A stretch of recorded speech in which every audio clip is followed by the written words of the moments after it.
Voyons maintenant comment ça fonctionne. Je vais d'abord aborder la décentralisation, puis le hash, puis le consensus. C'est la partie la plus compliquée de la présentation. Ceux qui peinent à comprendre les explications qui vont suivre, ce n'est pas grave. Les exemples que je donne après vous aideront. Gardez en tête que la blockchain, c'est comme un cahier virtuel sur lequel on inscrit des informations. Que ces informations, une fois inscrites, sont ineffaçables. Qu'il est impossible de les modifier. Que ce cahier est public et accessible à tous. Après, si le mécanisme vous échappe un peu ou beaucoup, peu importe. Euh, donc, la blockchain, c'est d'abord une base de données décentralisée. Donc, voyons ce que c'est. Déjà, clarifions ce qu'est une base de données. Une base de données, c'est, disons, un ordinateur dans lequel on range plein d'informations. Par exemple, l'État a une base de données de tous les passeports. Un passeport possède plusieurs renseignements sur une personne, le nom, le prénom, la date de naissance, la date d'émission du passeport, le numéro du passeport, etc. L'État peut donc solliciter sa base de données pour faire des recherches. Par exemple, la liste des passeports de 2018 des personnes nées en 2004 et qui s'appellent Michel. Ils ne doivent pas être très nombreux. Les cartes de fidélité des supermarchés qui proposent des cadeaux et des réductions, c'est une base de données qui permet au supermarché de savoir ce que vous achetez. Et les banques ont des bases de données avec les transactions de tous leurs clients.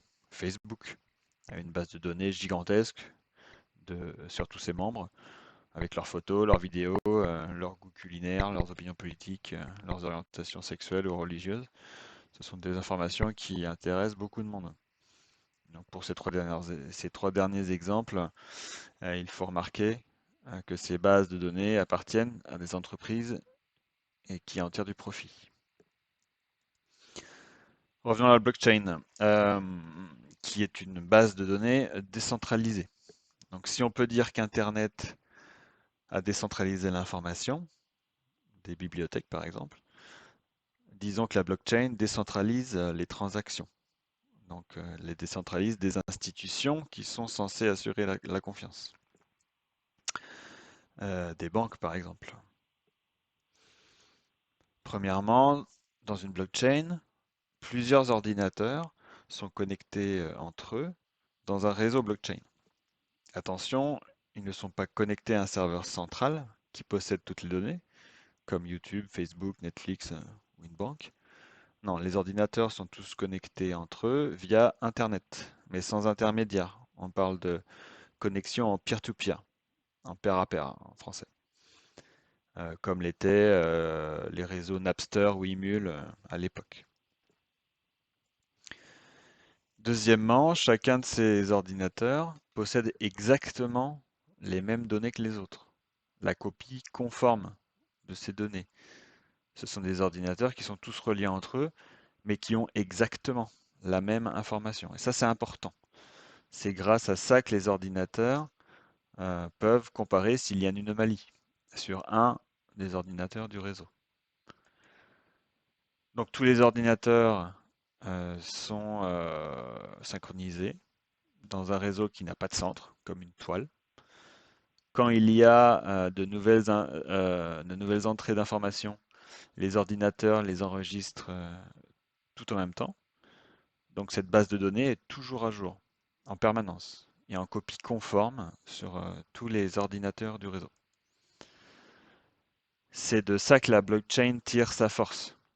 Si une modification frauduleuse a lieu sur un des ordinateurs du réseau, tous les autres témoignent qu'il y a un problème, car ils ont tous la même copie. Et ça se fait automatiquement, hein, bien sûr. Pour corrompre une blockchain, il faudrait prendre le contrôle de tous les ordinateurs d'un réseau.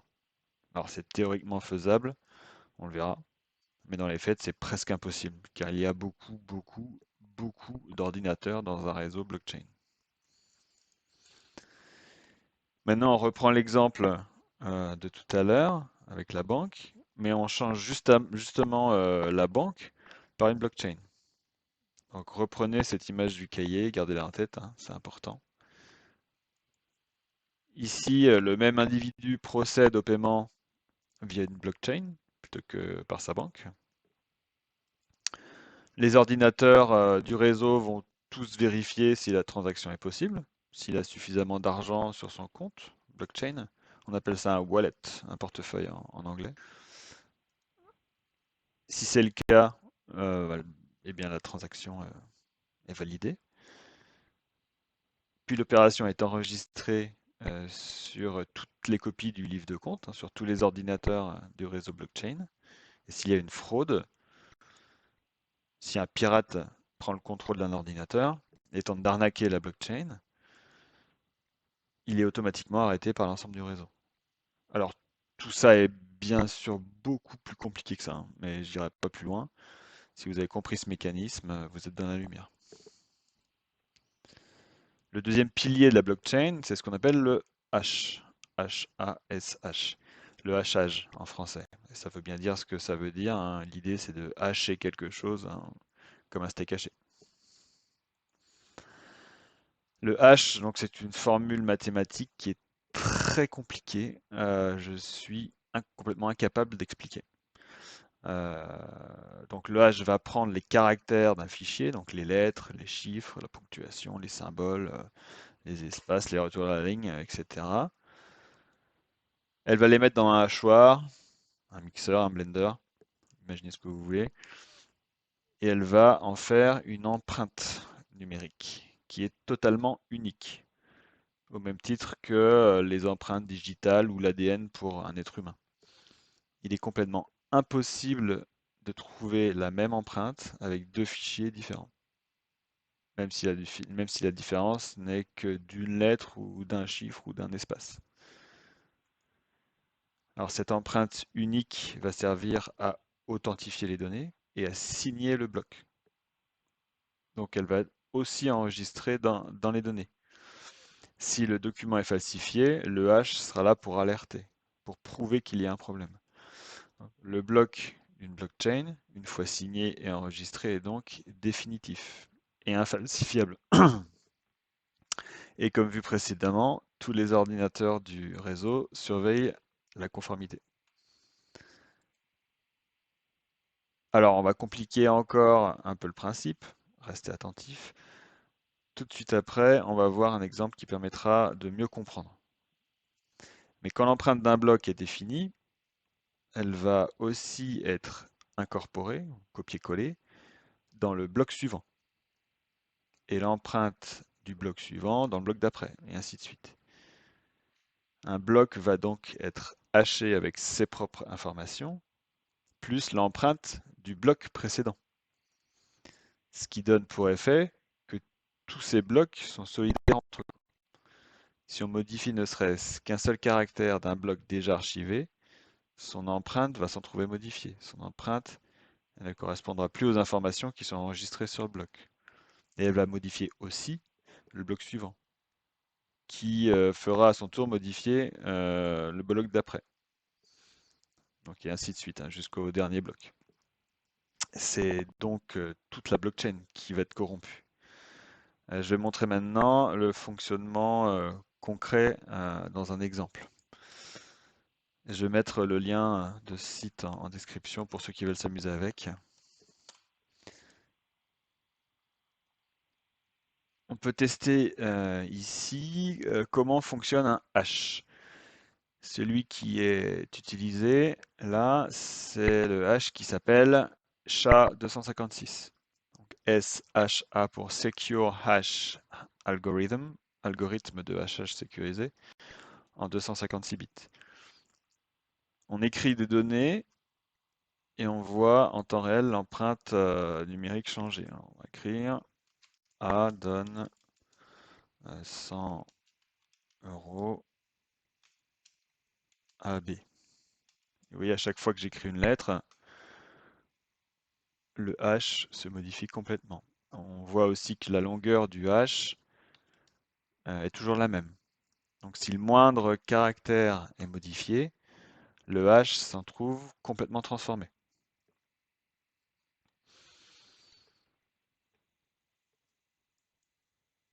Alors on va maintenant garder ce hash, mais on va l'incorporer dans le bloc d'une blockchain.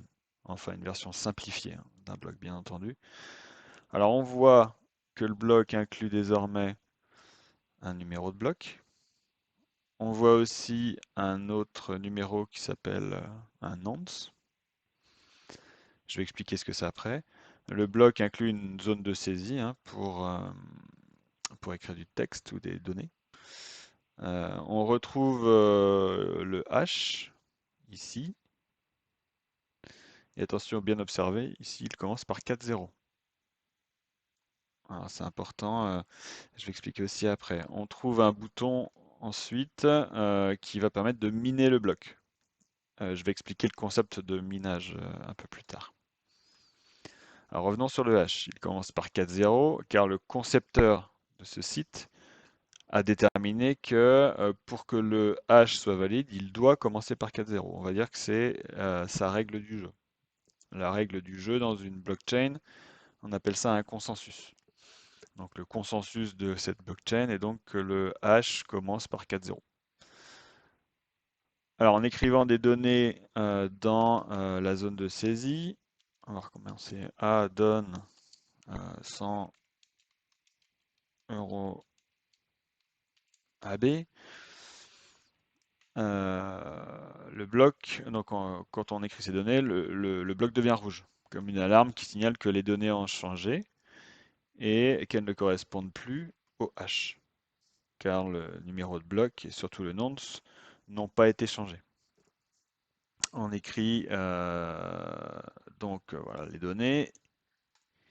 Et maintenant, pour faire correspondre le hash à ces données, on va miner le bloc. Observez bien le nonce et le hash, ils vont changer.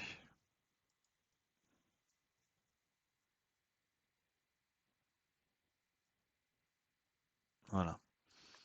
Donc le bloc est redevenu vert. Et qu'est-ce qui s'est passé? Donc le programme de la blockchain s'est lancé à la recherche du nonce, ici, qui permet d'obtenir un hash qui commence par 4 zéros, en incluant le numéro de bloc, le nonce et les données. Miner un bloc, c'est ça, c'est trouver le nonce qui, avec ces données, permet d'obéir à la règle du jeu, au consensus. Et toujours, si on change un caractère, vous voyez, ça redevient rouge. L'alarme se déclenche. Il faut miner de nouveau le bloc pour trouver le nonce qui correspond aux nouvelles données.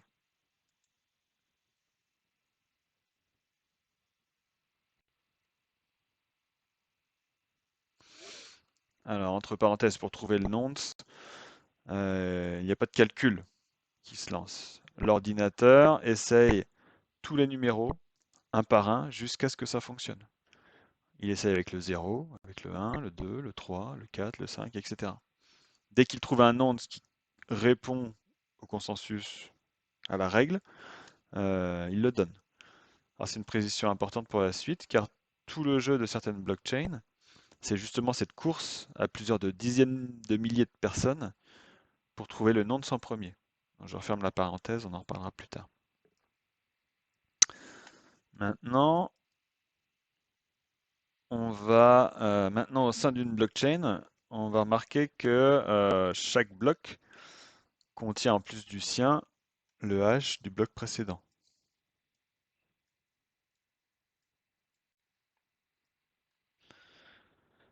Si on change le caractère d'un seul bloc, toute la suite de la blockchain est corrompue car les hashes ne correspondent plus.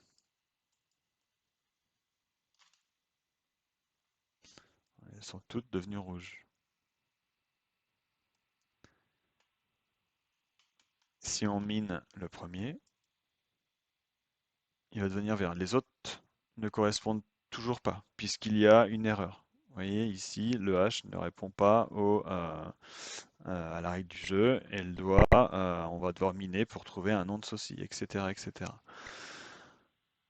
C'est pour ça qu'une fois une donnée inscrite dans une blockchain, elle n'est plus modifiable. Ou alors il faut reminer tous les blocs. Alors quand il y en a plusieurs centaines de milliers, c'est très laborieux. Si quelqu'un essaye de bidouiller, il sera pris en flag par les autres ordinateurs du réseau. Et donc par cette propriété, la blockchain est donc inaltérable. Voilà, vous comprenez le concept du hachage. Si ce n'est pas très clair, n'hésitez pas à revenir en arrière et à vous réimprégner du concept de hachage. Pour les moins obstinés, sachez que pour la suite, vous n'avez pas vraiment besoin de maîtrise de hachage parfaitement. L'important, c'est de comprendre qu'une fois le bloc signé, on ne peut pas le changer sans que tout tombe par terre. Si quelqu'un essaye de modifier les blocs archivés d'une blockchain, c'est toute la blockchain qui est corrompue. Donc on peut passer maintenant à la suite qui sera beaucoup plus simple. On va approfondir un peu le consensus, le troisième pilier de la blockchain. Alors expliquons d'abord d'où vient le terme de miner un bloc. Les personnes qui fournissent au réseau blockchain leur puissance de calcul pour trouver le nonce sont récompensés. Ils sont récompensés en jetons, des tokens en anglais. Pour la crypto-monnaie Bitcoin, par exemple, la première blockchain et la plus connue, le token s'appelle aussi Bitcoin, mais avec un B minuscule. Donc le mineur Bitcoin reçoit 6,25 tokens pour son travail, soit 6,25 Bitcoin pour le service rendu. Alors c'est loin d'être anodin, hein, parce qu'aujourd'hui, 6,25 Bitcoin, ça vaut environ 200 000 euros. C'est pour ça qu'il y a autant d'engouement autour du Bitcoin. Lorsqu'un mineur rend son service pour lui donner sa récompense, le réseau blockchain émet, crée des tokens qui n'existent pas, comme la banque centrale d'un État ou la BCE en Europe émet de la monnaie quand elle en a besoin. Ce mécanisme donc de minage, c'est le seul et l'unique moyen de créer des tokens. Donc le mineur, par son travail, donc le travail de son ordinateur plutôt, crée de la valeur. Donc, comme les chercheurs d'or qui, en extrayant l'or des mines, apportaient de la valeur qui n'existait pas encore sur le marché. Miner une blockchain signifie donc créer de nouveaux tokens par le service qu'on lui rend. Donc revenons maintenant au consensus. Le consensus, comme j'ai déjà dit, c'est la règle du jeu. C'est la règle qui détermine qui est le gagnant. Il y a donc beaucoup de consensus qui ont été imaginés, beaucoup de règles du jeu, mais je vais exposer les deux plus importantes. Euh, le premier consensus que je vais expliquer, c'est la preuve de travail, the proof of work. Et l'autre, c'est la preuve d'enjeu, the proof of stake. Donc, la preuve de travail, c'est le consensus que je viens tout juste d'expliquer. On est récompensé en apportant la preuve qu'on a fourni le travail de minage, le travail qui a permis de trouver le nonce. Les mineurs sont tous en compétition pour trouver le nonce en premier.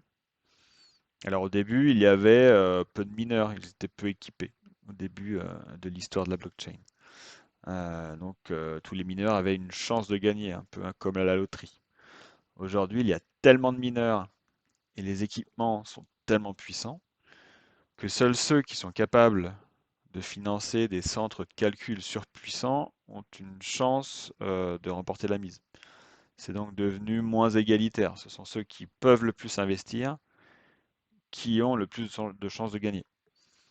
La preuve de travail, on l'a vu, c'est le consensus de la crypto-monnaie Bitcoin. Aujourd'hui, les mineurs sont tellement nombreux qu'ils se sont réunis en pool de minage, des groupes de mineurs, quoi. Ils associent toute leur puissance de calcul pour avoir une chance de l'emporter. Et s'ils y parviennent, ils se partagent la récompense. Alors, il existe même des fermes de minage avec des milliers d'ordinateurs ultra performants entreposés dans des hangars qui tournent à plein régime en permanence. Et plus les capacités de calcul des mineurs augmentent, plus la blockchain Bitcoin doit rendre difficiles les conditions de la victoire. Bref, c'est un cercle vicieux, quoi. Plus on en recherche et plus c'est compliqué de le trouver. Donc c'est pour ça qu'on entend dire que miner du Bitcoin, ce n'est finalement pas si rentable. On gagne des fractions de récompense et l'investissement coûte très cher en matériel et très cher en énergie également, car ces calculs, en effet, consomment beaucoup d'électricité. L'autre consensus que je veux présenter, c'est la preuve d'enjeu, pardon, the proof of stake. La preuve d'enjeu, c'est le consensus que veut adopter la blockchain Ethereum. Alors actuellement encore, elle utilise la preuve de travail. Mais la transition vers la preuve d'enjeu est prévue pour la fin d'année 2022, si tout se passe bien. Donc stake en français peut se traduire par le mot mise, la mise qu'on fait dans un pari, dans un jeu d'argent, d'où la traduction, la preuve d'enjeu. Dans ce consensus, le minage n'est pas un concours de mineurs pour trouver le nom de son premier. Avec la preuve d'enjeu, le droit de miner et donc de recevoir les récompenses, les tokens, est donné à quelqu'un, à une seule personne.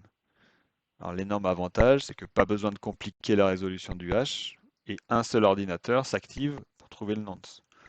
Donc on résout totalement l'inflation énergétique et l'inflation en équipement. Les mineurs qui sont vraiment gourmands en ressources matérielles laisseront peut-être enfin les composants électroniques en pénurie à d'autres industries. Alors, comment est choisi le mineur? Il est élu parmi les personnes qui possèdent le plus de tokens. Alors évidemment, la solution n'est pas du tout équitable car ce sont ceux qui possèdent le plus de tokens qui ont encore le droit de s'enrichir davantage. Mais ce sont précisément ces personnes qui ont le plus d'enjeux dans la blockchain. C'est celles qui ont le plus à perdre en cas de perte de confiance. Et donc, celles qui ont le plus d'intérêt à maintenir le bon fonctionnement de la blockchain pour ne pas dévaloriser ce qu'ils possèdent, quoi. Ce sont celles qui ont le plus à perdre au final, si la blockchain est corrompue. Voilà maintenant donc riche d'un nouveau savoir, je vous propose de nous amuser à analyser un vrai bloc. On va étudier un bloc de la blockchain Bitcoin.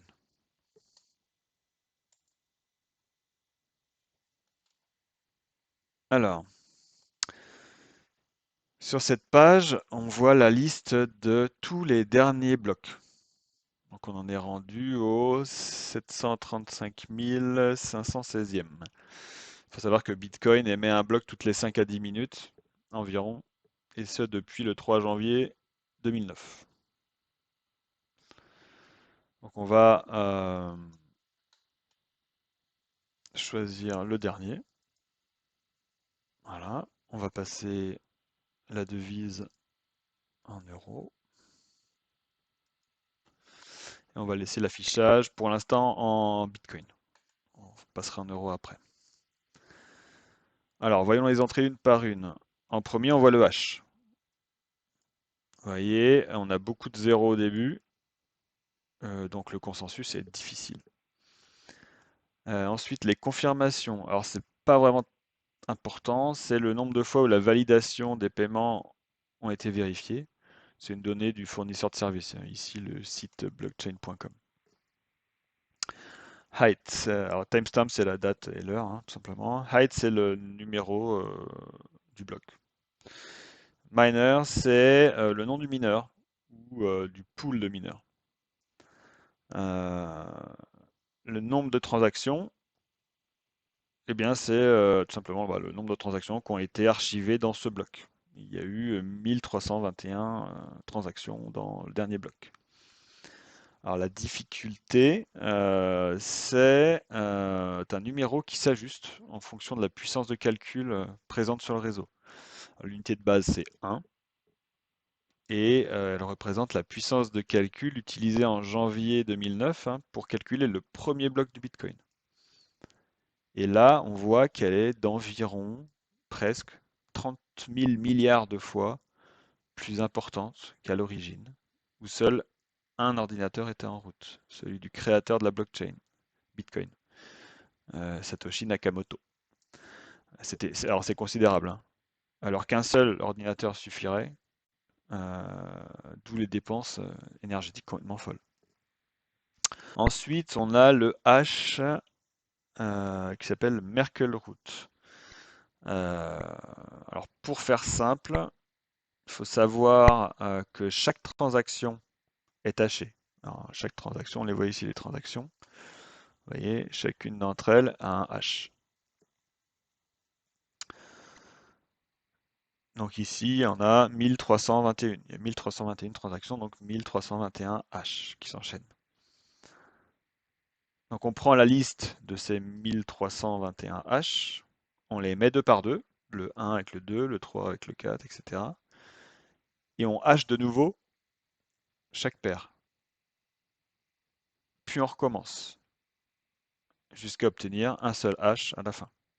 Donc ça forme une arborescence, hein, comme un arbre généalogique, qui finit tout en haut par le hash des hash qu'on appelle Merkle root. Donc l'arbre de Merkle. Merkle, c'est le mathématicien enfin les racines de l'arbre de Merkle. Donc, Merkle, c'est le mathématicien qui a inventé le procédé, hein, qui s'appelle l'arbre de Merkle. Et comme un hash peut se traduire dans les deux sens, d'un texte par exemple, on peut en faire un hash, mais de ce hash, on peut retrouver exactement le texte. Donc avec un seul hash, on peut retrouver tous les autres. Et au final, toutes les données. Ensuite, on a la version. La version, c'est la version du programme utilisé. Alors là, je ne saurais pas comment vous traduire ça. C'est la version 27 points quelque chose, certainement. Les bits, voilà, ici. Alors, les bits, c'est une unité de mesure qui compare la taille des transactions entre elles par rapport à la taille maximale du bloc. Alors, ça intéresse surtout les spécialistes. Weight, le poids, en WU, c'est weight unit. Ici, on le mesure en octets.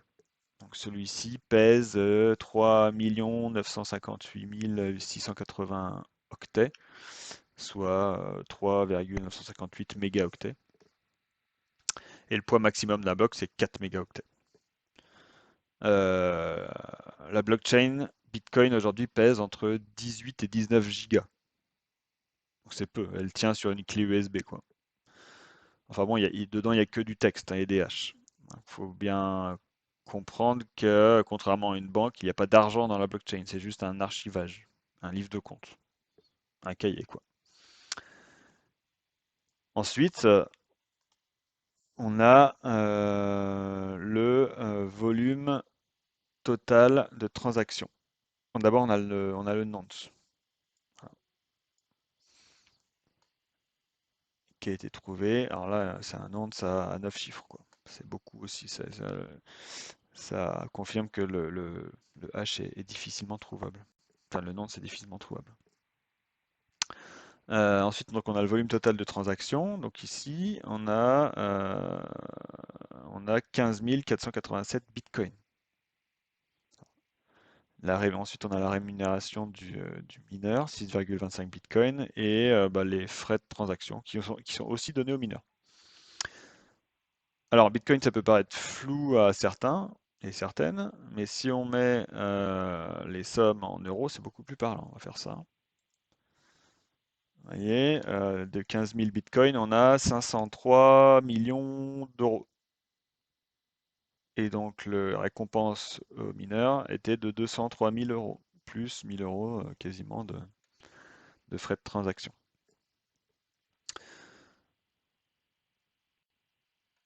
Et enfin, donc, on a la liste des transactions. La première, c'est celle reçue par le mineur. On voit la mention ici, Coinbase Newly Generated Coins. Ce sont les tokens, ici les bitcoins, qui ont été créés pour ce bloc et sont destinés à récompenser le mineur. Ensuite, on peut voir, on va prendre une transaction normale, on peut voir qu'il n'y a pas de nom. Ce sont des identifiants, hein, complètement anonymes. Donc, pratique pour payer n'importe qui et n'importe quoi. Donc voilà pour le fonctionnement d'une blockchain. Je simplifie car mon approche se veut pédagogique. J'invite tout le monde à creuser le sujet car c'est vraiment intéressant. Maintenant, revenons à des sujets plus concrets pour finir.